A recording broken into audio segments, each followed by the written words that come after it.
नमस्कार दोस्तों।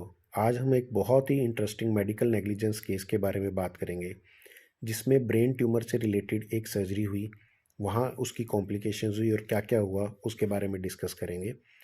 अभी रिसेंटली नेशनल कमीशन ने इस पे फाइनल रिजल्ट दिया है 24/11 को। कंप्लेनेंट ने क्या बोला? कंप्लेनेंट ने कहा मेरे बेटे का सिर दर्द था, बहुत वॉमिटिंग थी। फरीदाबाद के एक हॉस्पिटल में सीटी स्कैन कराया जहाँ उन्होंने ट्यूमर विद क्लोटिंग बताई। बाद में एमआरआई जिसमें राइट टेम्पोरल ऑक्सीपिटल रीजन में इन्फिल्ट्रेटिंग लीजन बताया गया। महीने बाद मेरा बच्चा और बीमार हुआ। उसके बाद मैं उसके मिडलाइन शिफ्ट था। ट्यूमर का ब्लीड बताया, क्वेरी मेडिबलोब्लास्टोमा था।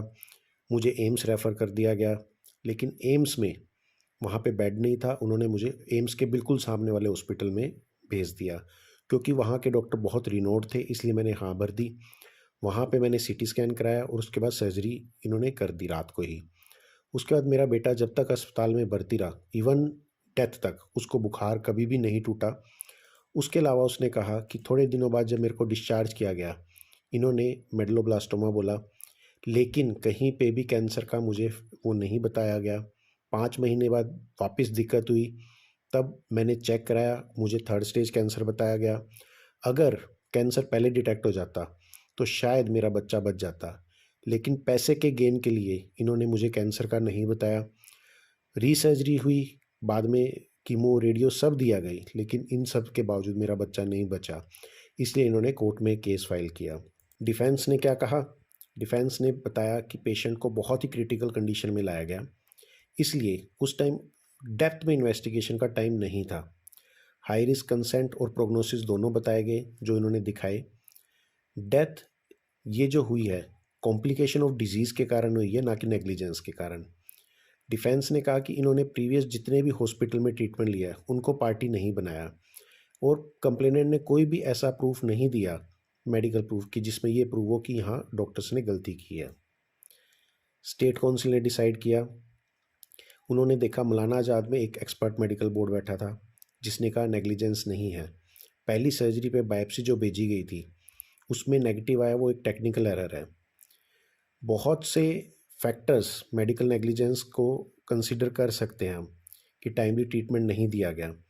यहाँ पे हम रेस इप्सा लिक्वेटर का इंसिडेंस लगा सकते हैं, और उस बेसिस पे, क्योंकि हॉस्पिटल वाले कैंसर डिटेक्ट नहीं कर पाए और इन्होंने अलग अलग हेडिंग्स में रिवार्ड कोस्ट कर दिया। इससे अग्रीव्ड होके हॉस्पिटल और डॉक्टर्स ने नेशनल कमीशन में अपील की और कहा कि स्टेट कमीशन ने बहुत से लीगल प्रिंसिपल्स को छोड़ दिया और इस केस में मेडिकल बैकग्राउंड को नहीं देखा। रेस इप्सा लिक्वेटर जो लगाया है वो गलत लगाया है, क्योंकि यहाँ पे हॉस्पिटल एक फैसिलिटेटर था, ना कि primary service provider. Medical board जब कह रहा है कि कोई भी नेग्लिजेंस नहीं, फिर भी इसको नेग्लिजेंस ठहराया जा रहा है, जो गलत है।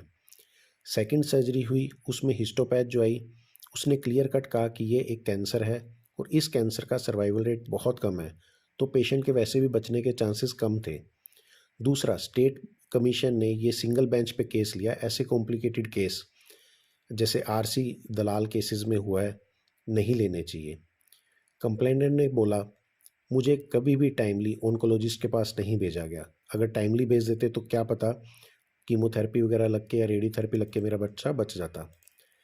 एनसीआरडी ने क्या कंसिडर किया कि पेशेंट जब आया वो ऑलरेडी बहुत क्रिटिकल कंडीशन में था। पोस्ट ऑपरेटिव सर्जरी जो भेजी गई, हालांकि वो नेगेटिव थी, पेशेंट को बहुत से इन्फेक्शन हुए और बहुत से मल्टीपल डॉक्टर्स इन्वॉल्व थे। रोल ऑफ ऑन्कोलॉजिस्ट हमेशा तभी होता है जब कैंसर कंफर्म हो जाए। यहाँ पे जैसे सेकंड बायोप्सी के बाद हुआ और हॉस्पिटल ने उसके बाद रेफ़र भी किया है। आप फर्स्ट के बाद जब उसमें बायोप्सी ही नेगेटिव आई, तो उसमें वो कैसे कंफर्म कर सकते थे? हिस्टोपैथ जो है न्यूरो केसेस में वो वैसे ही डिफ़िकल्ट होती है, जैसे कि फर्स्ट बायोप्सी में जो एवी मालफॉर्मेशन की मिस्टेक हुई, वो सिमिलरली हुई। सर्जरी जो हुई थी वो एज़ पर प्रोटोकॉल हुई थी और उसके हिसाब से पेशेंट इम्प्रूव भी किया है। रेस इप्सा लिक्वेटर इसलिए नहीं लगाया क्योंकि कैंसर पहले भी था। जितने पहले सीटी स्कैन हुए थे उसमें ये क्लियर कट आ रहा था। ये सर्जरी के बाद नहीं हुआ। यहाँ पे डॉक्टर्स ने कोई भी गलती नहीं की, कोई भी मेडिकल एथिक्स में गलत नहीं हुआ। इसलिए स्टेट कमीशन के ऑर्डर को कैंसिल करके इन्होंने ये कंपनसेशन कैंसिल कर दी। Take home message friends, emergency में किसी की भी ज़िंदगी बचाना ज़्यादा ज़रूरी है प्रॉपर वर्कअप से।